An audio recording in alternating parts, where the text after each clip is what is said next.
Genèse chapitre 19. Les deux anges arrivèrent à Sodome sur le soir, et Lot était assis à la porte de Sodome. Quand Lot les vit, il se leva pour aller au-devant d'eux et se prosterna la face contre terre. Puis il dit, « Voici, mes seigneurs, entrez, je vous prie, dans la maison de votre serviteur et passez-y la nuit. Lavez-vous les pieds, vous vous lèverez de bon matin et vous poursuivrez votre route. » « Non, répondirent-ils, nous passerons la nuit dans la rue. » Mais Lot les pressa tellement qu'ils vinrent chez lui et entrèrent dans sa maison. Il leur donna un festin et fit cuire des pains sans levain, et ils mangèrent. Il n'était pas encore couché que les gens de la ville, les gens de Sodome, entourèrent la maison. Depuis les enfants jusqu'aux vieillards, toute la population était accourue. Ils appelèrent Lot et lui dirent, « Où sont les hommes qui sont entrés chez toi cette nuit? Fais-les sortir vers nous pour que nous les connaissions. » Lot sortit vers eux à l'entrée de la maison et ferma la porte derrière lui. Et il dit, « Mes frères, je vous prie, ne faites pas le mal. Voici, j'ai deux filles qui n'ont point connu d'homme. Je vous les amènerai dehors et vous leur ferez ce qu'il vous plaira. Seulement, ne faites rien à ces hommes, puisqu'ils sont venus à l'ombre de mon toit. » Ils dirent, « Retire-toi. » Ils dirent encore, « Celui-ci est venu comme étranger, et il veut faire le juge. Eh bien, nous te ferons pire qu'à eux. » Et pressant Lot avec violence, ils s'avancèrent pour briser la porte. Les hommes étendirent la main, firent rentrer Lot vers eux dans la maison et fermèrent la porte. Et ils frappèrent d'aveuglement les gens qui étaient à l'entrée de la porte, depuis le plus petit jusqu'au plus grand, de sorte qu'ils se donnèrent une peine inutile pour trouver la porte. Les hommes dirent à Lot, « Qui as-tu encore ici? Gendre, fils et filles, et tout ce qui t'appartient dans la ville, fais-les sortir de ce lieu. Car nous allons détruire ce lieu, parce que le cri contre ses habitants est grand devant l'Éternel. L'Éternel nous a envoyés pour le détruire. » Lot sortirent et parla à ses gendres qui avaient pris ses filles. « Levez-vous, dit-il, sortez de ce lieu, car l'Éternel va détruire la ville. » Mais aux yeux de ses gendres, il parut plaisanter. Dès l'aube du jour, les anges insistèrent auprès de Lot en disant, « Lève-toi, prends ta femme et tes deux filles qui se trouvent ici, de peur que tu ne périsses dans la ruine de la ville. » Et comme il tardait, les hommes le saisirent par la main, lui, sa femme et ses deux filles, car l'Éternel voulait l'épargner. Ils l'emmenèrent et le laissèrent hors de la ville. Après les avoir fait sortir, l'un d'eux dit, « Sauve-toi pour ta vie, ne regarde pas derrière toi et ne t'arrête pas dans toute la plaine.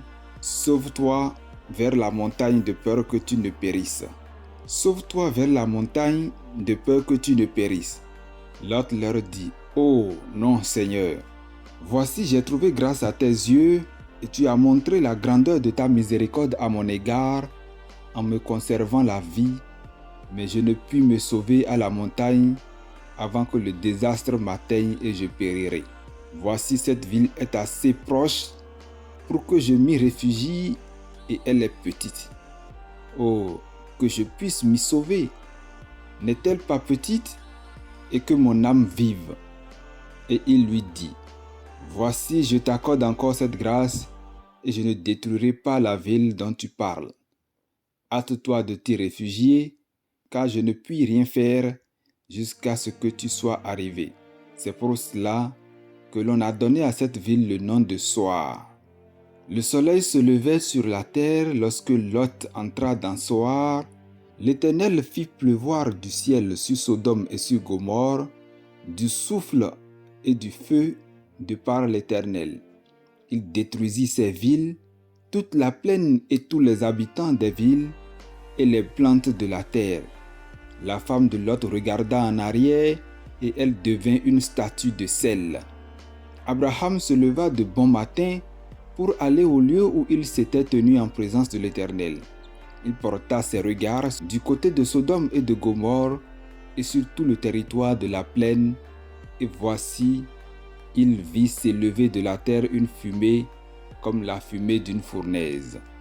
Lorsque Dieu détruisit les villes de la plaine, il se souvint d'Abraham et il fit échapper Lot du milieu du désastre par lequel il bouleversa les villes où Lot avait établi sa demeure.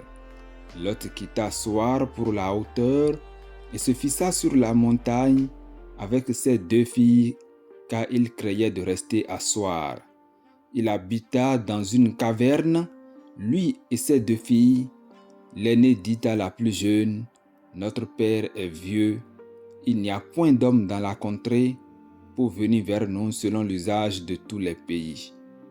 Viens, faisons boire du vin à notre père et couchons avec lui, afin que nous ne conservions la race de notre père. » Elles firent donc boire du vin à leur père cette nuit-là, et l'aînée alla coucher avec son père. Il ne s'aperçut ni quand elle se coucha, ni quand elle se leva. Le lendemain, l'aînée dit à la plus jeune, « Voici, j'ai couché la nuit dernière avec mon père, faisons-lui boire du vin encore cette nuit, et va coucher avec lui, afin que nous conservions la race de notre père. » Elles firent boire du vin à leur père encore cette nuit-là, et la cadette alla coucher avec lui. Il ne s'aperçut ni quand elle coucha, ni quand elle se leva. Les 2 filles de Lot devinrent enceintes de leur père. L'aînée enfanta un fils qu'elle appela du nom de Moab.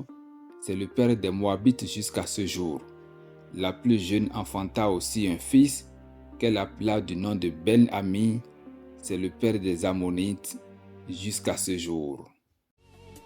Por tua morte lá na cruz, Jesus te